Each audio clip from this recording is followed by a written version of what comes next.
Stonehenge, England's most mysterious ancient monument.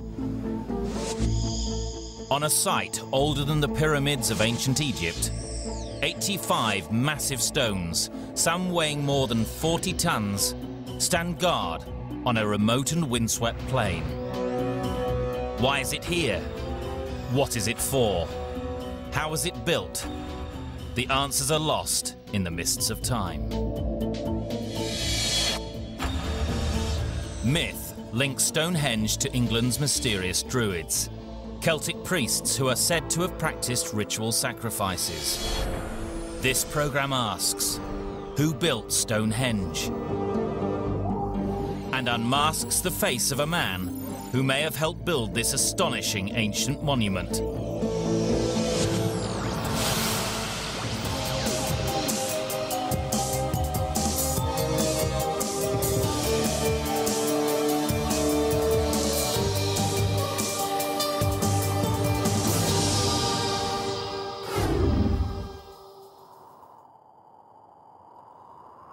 Forget towering skyscrapers or the engineering achievements of the world's modern cities. This construction job was really tough. No cranes, no hoists, no machinery. Just massive rocks, some heavier than a fully laden 18-wheel truck. A structure so old that the rocks could only have been heaved into place by sheer muscle power alone.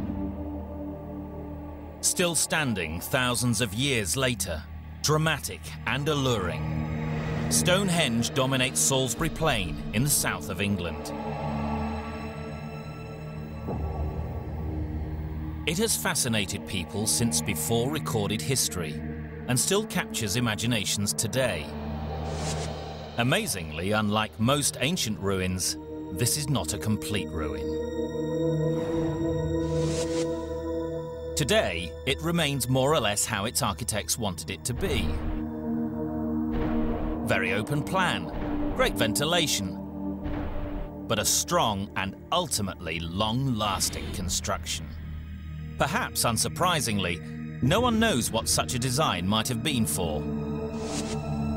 It's not recognizable as a church, or a temple, or a long-abandoned building. It just sits there, in massive ancient splendor, being Stonehenge.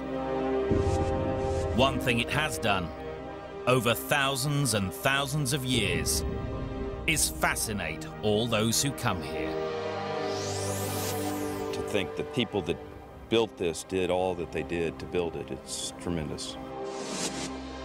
I mean, just look at it. It's unbelievable. It's a magical place. In the public mind, Stonehenge has long been associated with one mysterious peoples, the Druids. The Druids were known as wise men, teachers and religious priests for the Celtic peoples ruling much of northern Europe more than 2,000 years ago. They believed in the immortality of the soul, sometimes making human sacrifices to aid Celtic warriors in battle or as a ritual to cure the gravely ill.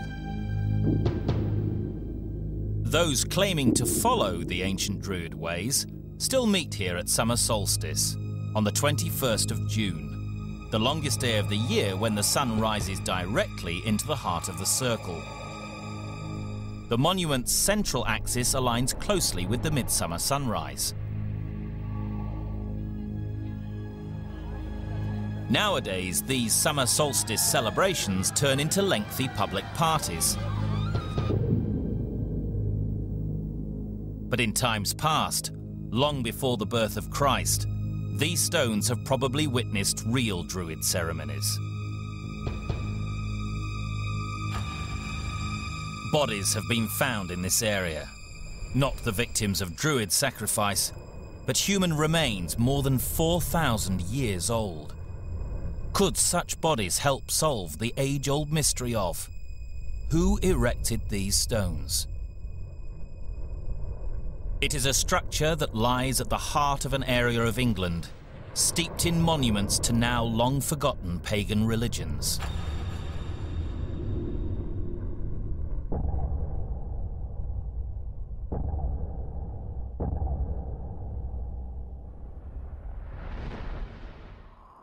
In this mystical heartland of England, there seems to be an ancient association with circles.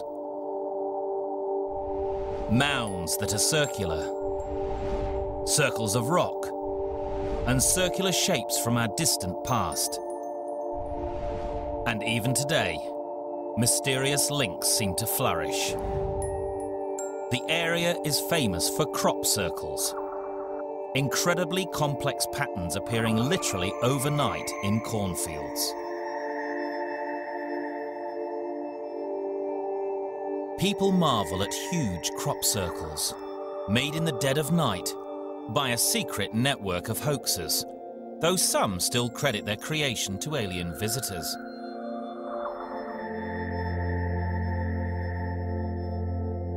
And yet, however intricate and huge the crop circle designs become, none can rival the mysteries of Stonehenge. The design evolved over many generations. The first stage of construction consisted of a circular ditch and bank. Then a second phase consisting of timber structures. The third phase saw the arrival of stones, some of which were repositioned over the years. The largest stones are 23 feet tall and weigh more than 44 tons. That's the same as 6 double-decker buses. In total, more than 1,500 tons of rock, the weight of 10 steam locomotives. Perhaps most amazing of all is the precision with which it's been built.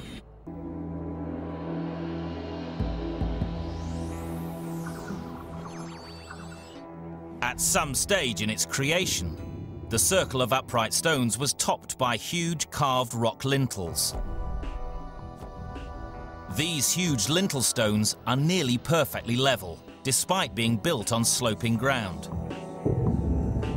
Within this sits a circular arrangement of smaller uprights known as bluestones.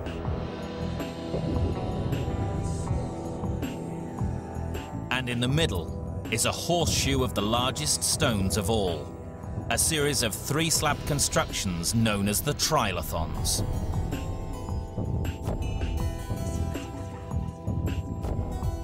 Stonehenge is unique. Nothing quite like it has been built before or since. But the question remains, who built it? There are a lot of likely suspects. The first humans in Britain at the end of the last ice age were primitive Stone Age hunter-gatherers. Then came waves of invaders and settlers from Europe and the ancient world. Druids, Celtic priests, were preeminent until they, in turn, were swept away by the Romans, the empire-building civilization who 2,000 years ago conquered most of the then-known world. Could any of these peoples be realistic candidates for the job of drafting and constructing Stonehenge?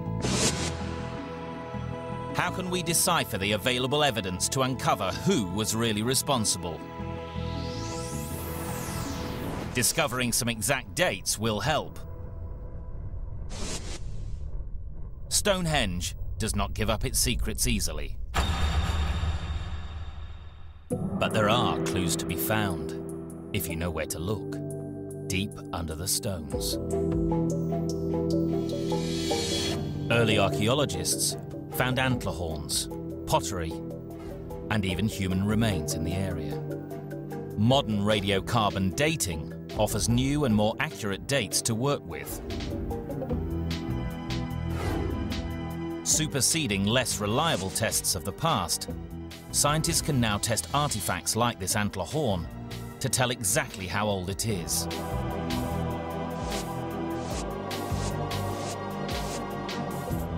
And because it was buried directly underneath the stones, it tells us the most likely date when Stonehenge was built.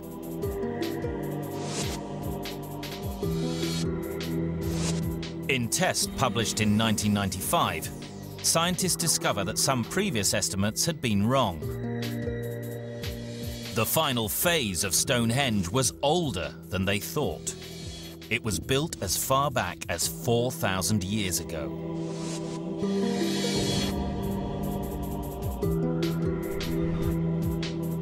It's been stunning news for archaeologists such as Mike Pitts. The new radiocarbon dating of Stonehenge has had the biggest impact on our understanding of the monument since people first recognised it as something created by people many centuries ago.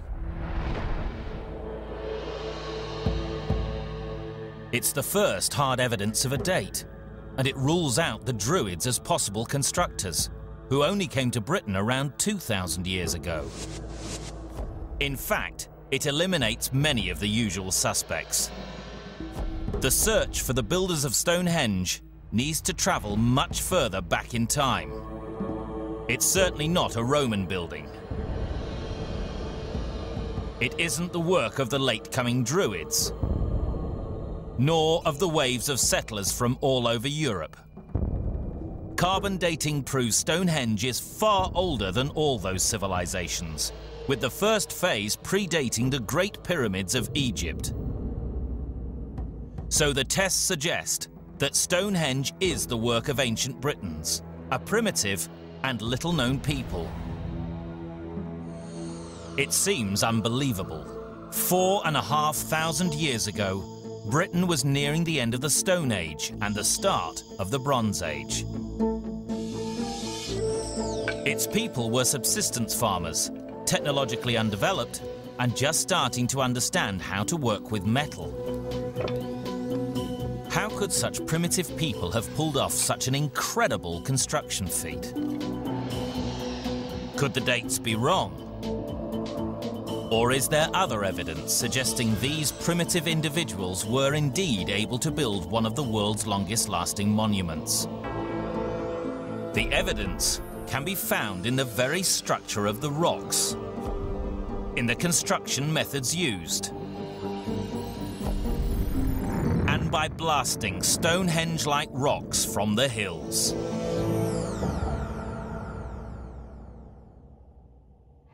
Stonehenge. Myth surrounds it.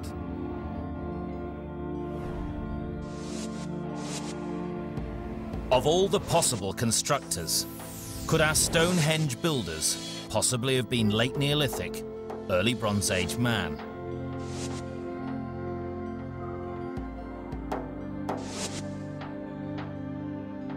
This was, by anyone's standards, a huge construction job. The first problem any ancient builders faced was getting hold of the construction materials, the stones that make up Stonehenge. And that was far from easy. There are two types of stones at Stonehenge. The smaller ones are called the blue stones, believed to have been hauled to the site before the larger sarsen stones. But once the sarsen ring had been erected, the builders seem to have had second thoughts. The smaller blue stones were repositioned over the years within it. No one knows why. And there is another puzzling question. Just where had all these stones come from? In one case, the answer is easy. Similar rocks to the large sarsen stones can be seen some 20 miles from Stonehenge. Using manpower to haul the rocks to the site would be tough, but not impossible. But the blue stones are a different matter. They're not from this area at all. In fact, even tracing their source isn't easy.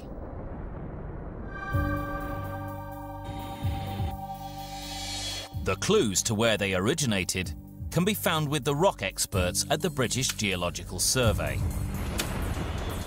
Here, in a vast collection, are rock samples from all over Britain, every one with its characteristic crystalline texture preserved as a microscope slide. And each specimen cross-referenced to the geological map of Britain. Is there a match between the rock type of the blue stones and a sample in the collection? And can that reveal the source of the stones anywhere in the British Isles? Under the microscope, the distinctive crystalline texture of the blue stones are a close match with samples already in the collection.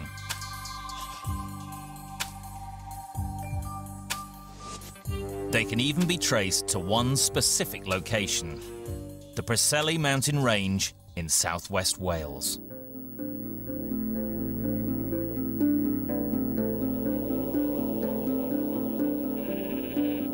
It's a clever piece of deductive science, but it poses as big a riddle as it solves.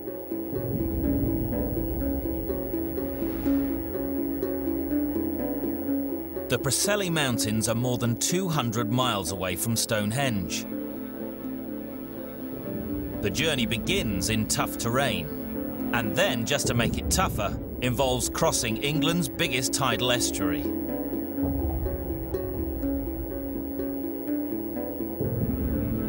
So how could stones weighing as much as 4 tons be carried such a long way with just the primitive technology of ancient Britons, some 4,500 years ago? Perhaps one answer is they never were carried. Perhaps ancient Britons just found the stones, already lying amongst Salisbury Plain, deposited there by a powerful force of nature. The movement of ice. It was not long after England's last ice age, when massive ice sheets spread down from the Arctic as far as southern England. Glaciers so powerful easily sweep huge rocks across the landscape. Could such glaciers be responsible for shifting the blue stones? The answer may lie in the remote mountains of Wales. Local author and researcher Robin Heath is a man passionate about the mysteries of the Preseli Bluestones and ancient Britons. I get excited about coming up here because these are my ancestors, and this is the culture of Britain. Heath has been exploring here for the last 20 years, cataloguing peculiarities about the stones. Old artifacts provide the latest clues for our investigation.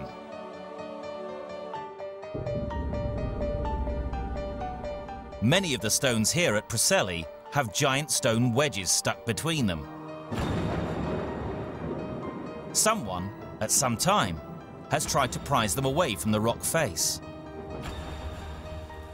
And there is even more compelling evidence that these rocks have been shaped and worked on.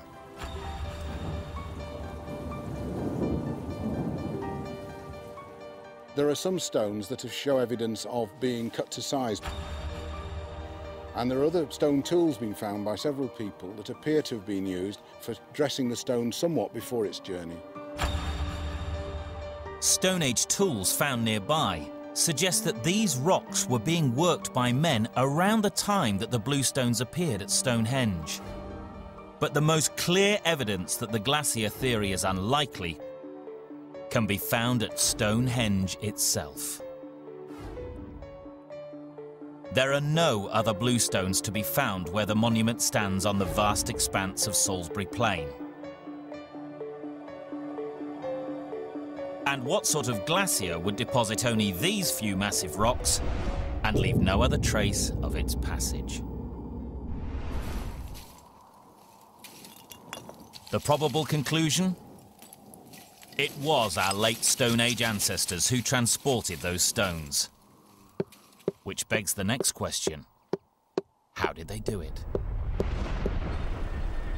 Perhaps examining the management of modern construction projects would shed light on how primitive man could achieve such a seemingly impossible feat.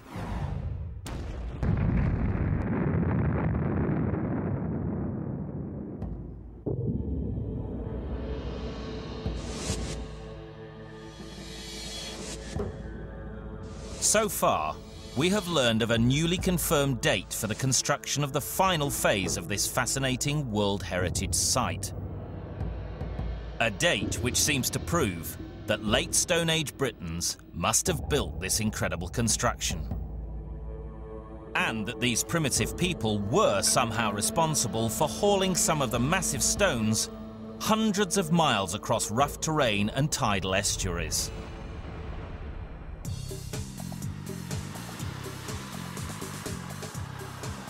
But how did they achieve such a feat? We call a professional, an undoubted expert in managing massive-scale construction projects. Someone with a passion for both construction engineering and ancient archaeology. A qualified engineer with an interest in Stonehenge, Rick Smales. I got interested in archaeology and ancient construction primarily based on my background in construction and my love of history. And I was always curious, like most folks are, well, how did they do that? Modern American construction projects may be 4,000 years and an ocean away from Stonehenge. And the tools they use just couldn't be more different. But the basic principles bridge the centuries between them. Well, the first thing that we would look at is the actual site itself. Now, in a normal construction project, when the project is finished, we have as-built drawings that identify everything that was put into the project. In the case of Stonehenge, we obviously don't have the drawings, but we have the actual structure itself. Using Stonehenge's structure as a project blueprint, Smales works backwards to the basic steps required for such a construction task.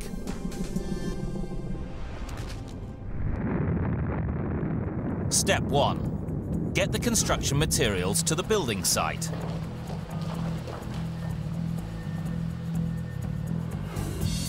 Step 2. Work out how to use those materials to create the structure. Step 3.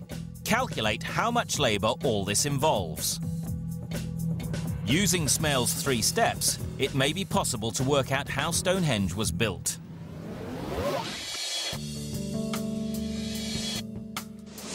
Our first step, getting the materials.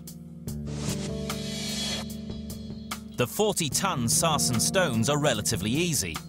They are believed to have been brought to Stonehenge from a site about 20 miles away.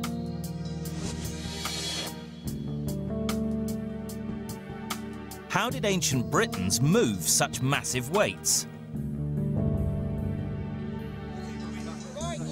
A decade ago, a team of engineers tried to solve this problem. With the help of volunteers, a wooden sled, and a lot of grease, they moved a 40-ton rock a few hundred feet. A small distance compared to the 20 miles that the ancient Britons faced. Even trickier would have been getting those blue stones 240 miles from the place where they were quarried in the mountains of South Wales to Salisbury Plain.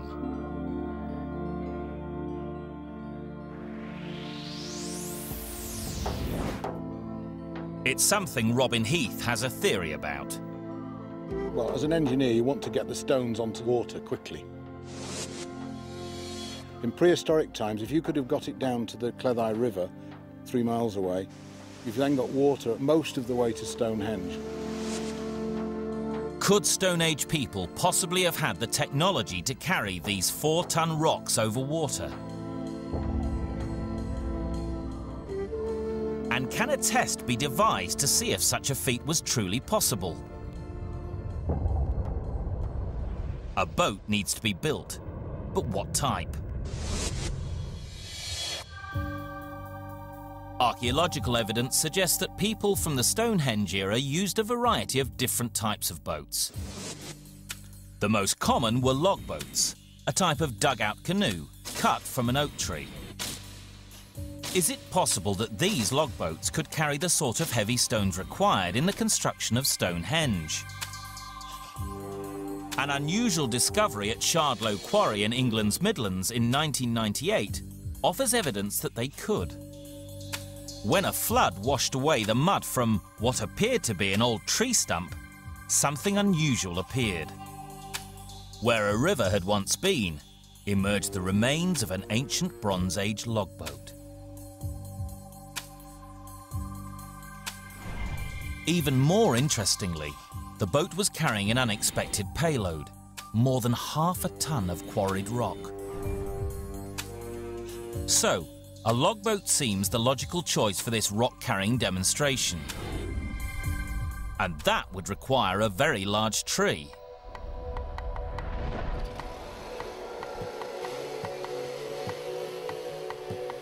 Fortunately, some foresters are culling some older oak trees from a hardwood forest. Perfect to make the logboat.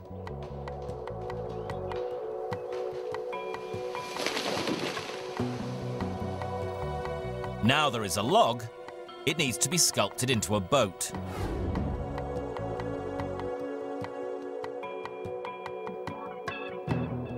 Ancient woodwork expert Damien Goodburn takes up this challenge. What we're setting out to do here, to make a vessel that will carry the stones with the maximum buoyancy and reasonable stability, is to take a pair of dugout boats and link them together with a simple platform of poles, and then the stone will be something like that. So that's our aim. The practicalities of it may be quite difficult, but that's what we reckon should work. With the right tools for the job and help from some friends, Goodburn thinks the boat can be ready in a fortnight. What I have here is a very simple diagram of the boat we're trying to build. A very, very simple shape. The design is straightforward. The log will be hollowed out to form a wide, flat-bottomed boat, suitable for carrying heavy loads. These will carry the maximum possible cargo on the shallowest possible draft.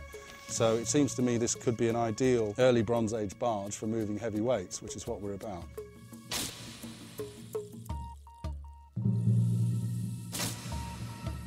It sounds simple, but hollowing out a giant oak is incredibly hard work.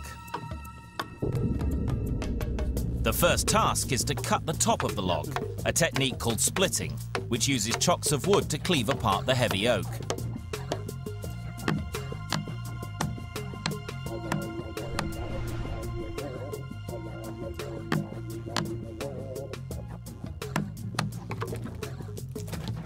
Wind your fingers. The team shows that the technology of the time would have worked. But completing the whole boat by hand is, while authentic, also time-consuming. To speed up the process, chainsaws are called in.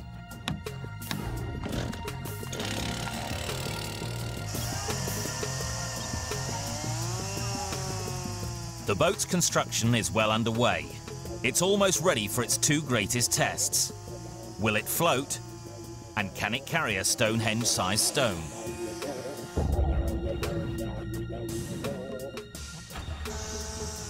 Assuming the boat floats, it now needs a very large rock. Because the Preseli Mountain is a protected national park, a boulder the same size and weight as the bluestones is blasted out from this granite quarry.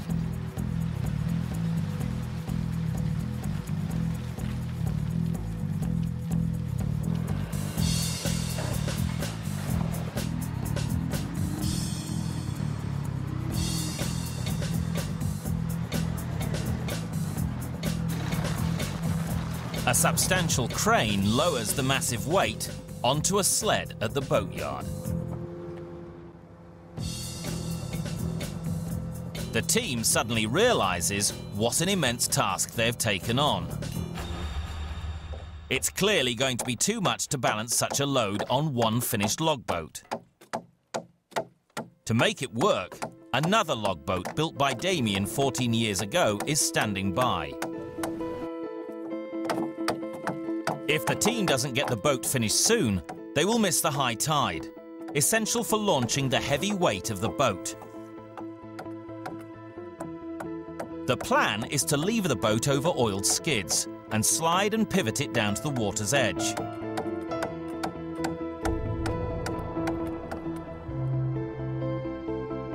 It's a nice idea in theory, but in practice it seems Goodburn may have underestimated the weight, not just of the stone, but of the boat. 1, 2, 3.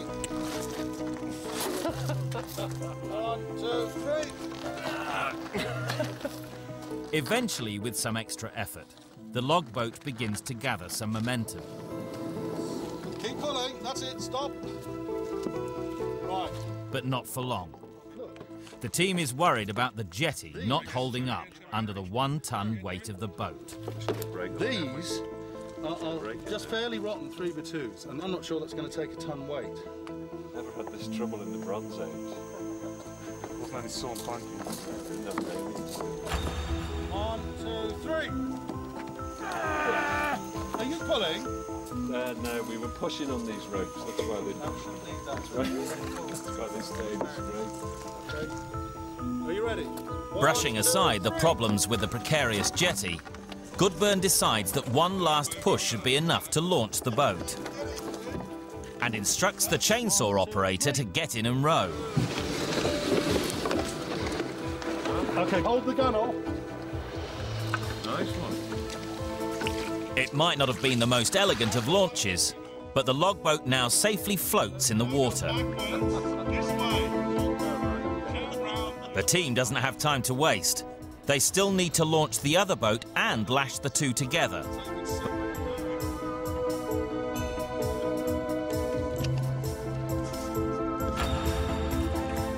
But one of them is sinking.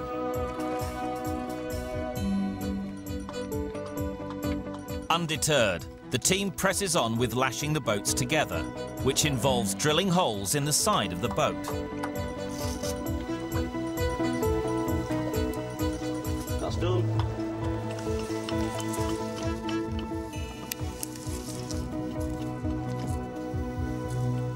With the boat securely tied, the task of getting the stone onto the boat begins in earnest. Okay, you ready, people?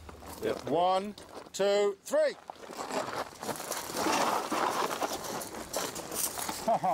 Worried that the stone might slide too quickly, Goodburn changes tactics. Yeah, that's it. So try a gentle push on 3, okay? 1, 2, 3. Nothing at all. Well, I think if you put a lever behind that big crosspiece. With the lever in place, the stone begins its slow crawl down to the boats. Yes, it's moving, yeah. Hang on a minute. Next, the volunteers control the weight of the stone as it's placed on a bridge that will tilt it towards the boats. Get a good grip with that pole. Okay. Okay, B-tree. As they take the strain, Goodburn's plan is to have them slowly release the sled. Okay, let go on that side a little. Relax slightly. But then disaster strikes. Let the boat out, please. We need to pull this over now. Let this Goodburn is too distracted to notice what has happened. But the stone is still slipping, and he hasn't realised that the sled is now stuck underneath the poles on which it was supposed to be resting. We need to let the boats out now. We can't because they've got... By the time they notice what has happened, the tide has started to turn against them, and a frantic rescue plan is devised. Now, what we really want, if there's any chance on Earth that you could pull uphill there, maybe... The idea is to winch the sled up, reposition it, and then remove the bridge, all before the boat gets grounded. Let's do it from the back. On 3. 1, 2, 3. Yes, enough. Hold it. Lean back. You can't pull if you're vertical. You've got to be... The sled is now in the right place, but there is a much more pressing problem. The boats are dangerously close to sinking. They plug the leak with flaxen lard, which should last at least a couple of hours.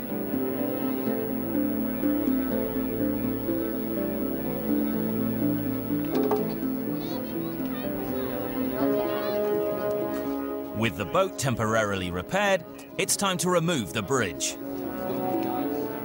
Can you pull it right out now, please? Gently, not too fast. Okay, you can just pull it clear, okay. Now what do we do? Fortunately, someone comes up with a solution. And with one last use of the indispensable lever, the stone is levelled.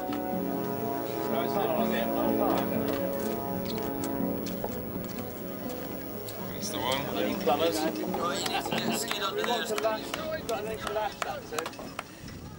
Got some leaking through that peg. Can you tap that in a bit more if I give you this?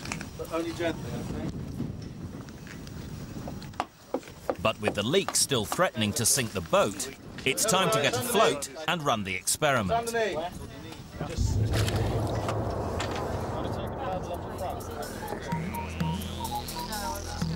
Could the combined technology of logboats and human power move a 4-ton stone across a tidal estuary? Or would the weight of the stone prove too much?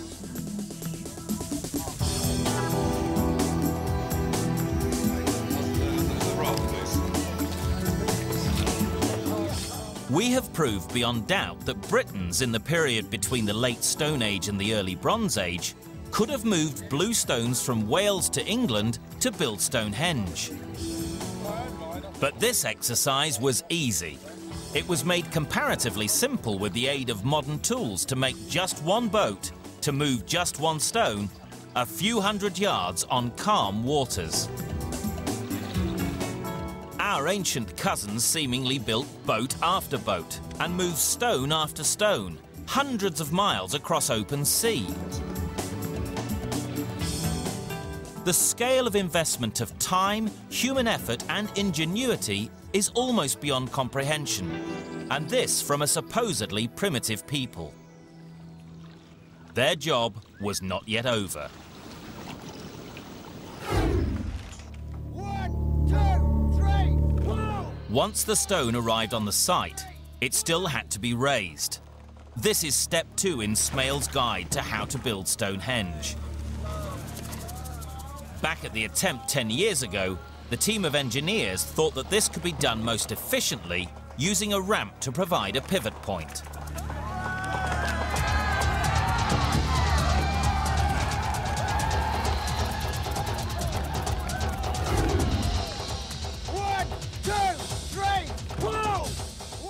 It seemed raising the large top stones or lintels was not beyond Bronze Age Britons either. All that was needed was a big wooden scaffold. Ancient Britons could have built Stonehenge. All they would have needed was a little engineering knowledge and some simple levers and ramps.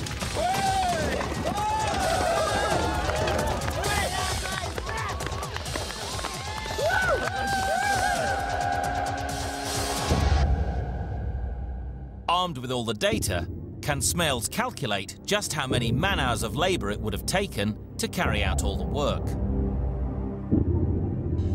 We're looking at probably a peak workforce of maybe 300 people, taking on the short end, the quickest it could be built, maybe 2.5, 3 years, and using in the order of 1.5 million to 3 million labour hours.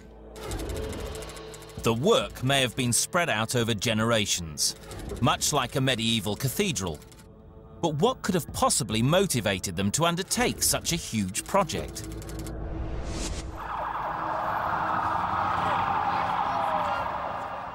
What is the relationship between architecture and the corresponding societies that create it? Dr. Ronald Smith is an expert. He explains. As you look at these places, they're reflections of us. They're reflections of a culture, the reflections of emotions that we express. They are, in fact, a study of us. Smith thinks that the way a building is built gives us information about the intentions of the people who built it. So analysing Stonehenge's size, structure and shape will help us understand why it was constructed.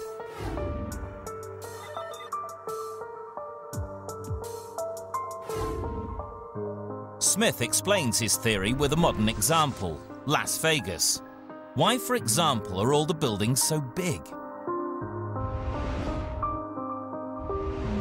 Large in America is seen as good, is seen as beautiful. We are a country of large things, from buildings to cars. Everything large is good here.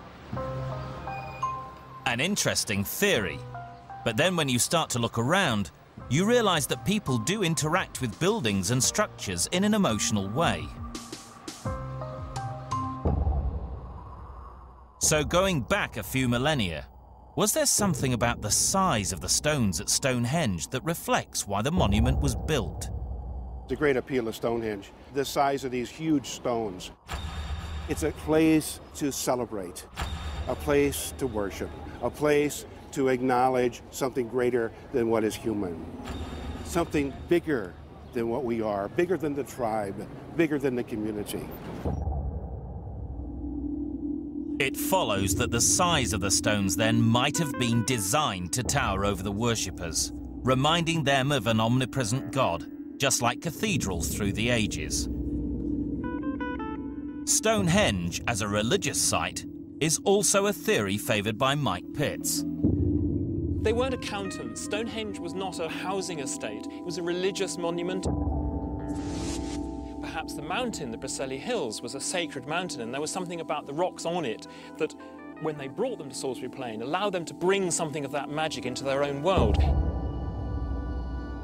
There are so many possible explanations, and whatever was going on, I think we can be pretty sure that there were many of these things happening.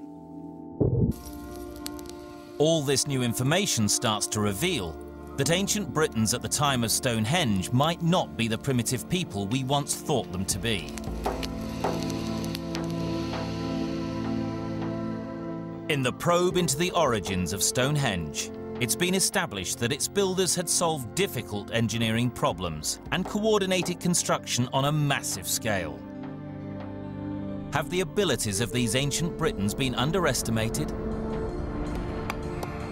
Can we build a more complete picture of these people to reveal the truth about the builders of Stonehenge?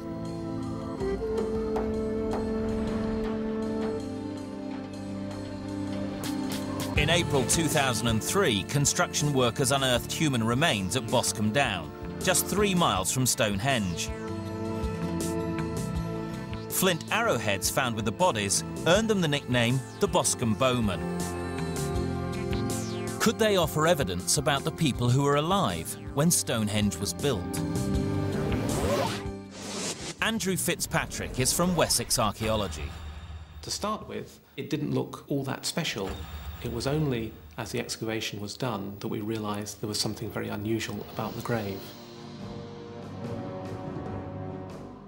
Skeletons have been uncovered near Stonehenge before, but until now they have been either foreign visitors or much later bodies buried many years after it was constructed. This new grave was quite different. So what does this excavation reveal? There are hundreds of bones, suggesting multiple burials, something not usually known from this period. Who were these individuals? Could their remains hold the key to unlocking the mystery of who built Stonehenge?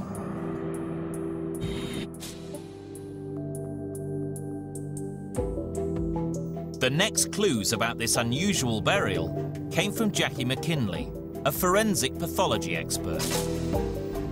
One of the first things I do when I get material like this into the laboratory is lay everything out. And with quite a lot of work, it was possible to work out that we had parts of 7 individuals.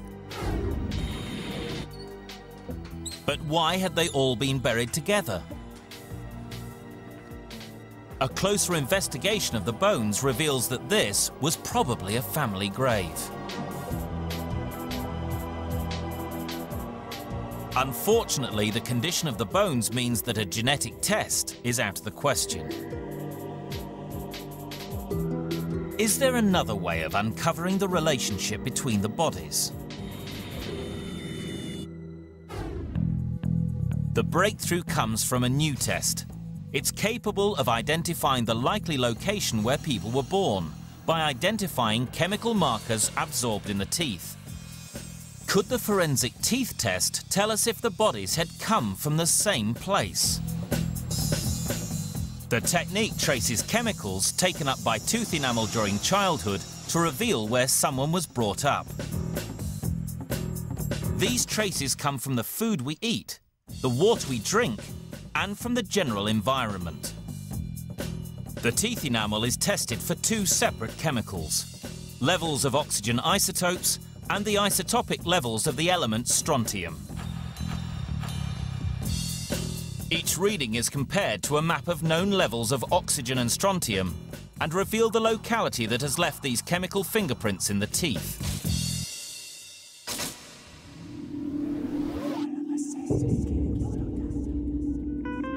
It seems logical to think that the bodies dug up near Stonehenge might have originated in the local area. But the teeth tests reveal an unexpected result.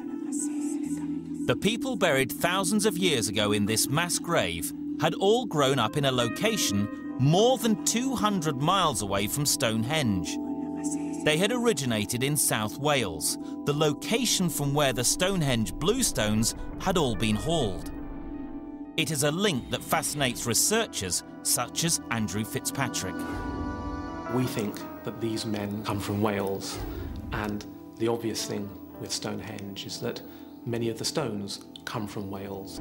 It's an incredible finding. Strong evidence that the men and the stones originated from the same place. And offers a tantalising suggestion that these bodies were involved in transporting the stones from South Wales, and possibly in the very building of Stonehenge itself. But this quest is still not over. If these men built Stonehenge, is it possible to actually see what the builders of Stonehenge might have looked like? Can we use the technology of our day to breathe life back into the men who mastered the technology of their own day to such monumental effect?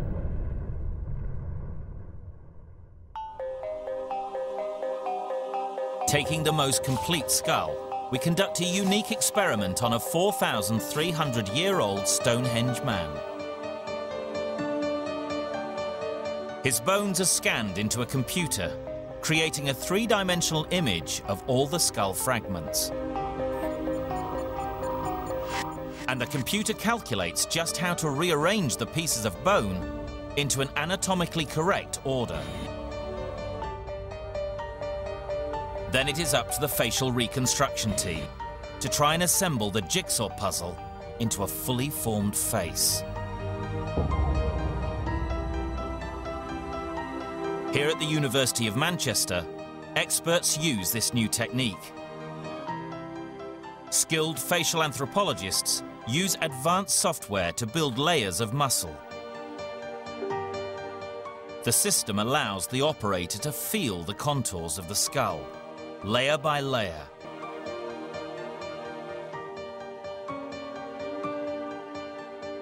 It takes many weeks of computer time, but finally, the mysterious and long-dead Welshman is ready to be revealed. We are about to become the first people for over 4,000 years to see the features of one of the men who may have built Stonehenge.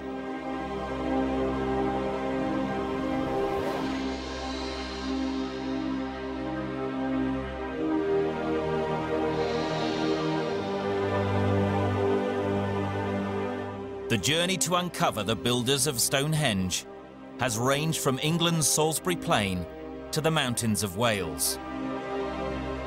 We have seen how ancient Britons could have hauled vast slabs of rock miles across land and sailed them across water to construct the monument. Examination of ancient graves has offered a face and shed new light on the origins of the peoples who might have come from far and wide to build Stonehenge.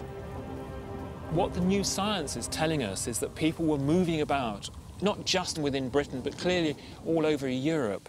And that one, I think, imagines now that the construction of Stonehenge would have been known about at least all over southern Britain, and that this was almost part of the purpose of it for the people who built it. It was a statement about their power. And yet we still remain with an enduring mystery, and many different theories as to why it was built. The only certainty remains: the stones themselves, a monument that has stood proud and immovable for thousands of years, an incredible monument to the incredible ingenuity of the human mind.